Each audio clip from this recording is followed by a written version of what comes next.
বিপদ আসলেই প্রথমে বিশ্বনবী সাল্লাল্লাহু আলাইহি ওয়াসাল্লাম একটা দোয়া পড়তেন। তিনি পড়তেন ইন্না লিল্লাহি ওয়া ইন্না ইলাইহি রাজিউন। তাহলে বিপদ এলেই আমরা এখন থেকে ইন্না লিল্লাহ পড়ব, নাকি হায় হুতাশ করবেন?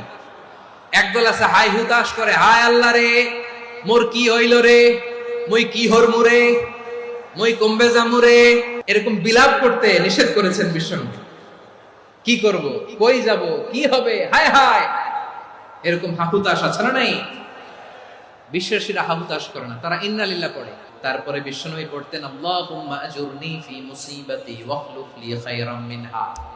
একসাথে প্রথমে পড়তেন ইন্না লিল্লাহি ওয়া ইন্না ইলাইহি রাজিউন, তারপর পড়তেন আল্লাহুম্মা আজুরনি ফি মুসিবাতি ওয়াখলুফ লি খায়রাম মিনহা, মানে আল্লাহ এই যে আমি বিপদে ধৈর্য ধারণ করলাম এটার সব তুমি আমারে দাও, আর যেটা হারালাম এর চেয়ে ভালো কিছু দিয়ে মেকআপ করে দিও, ভালো কিছু দিয়ে বদল করে দিও। সুবহানাল্লাহ পড়েন।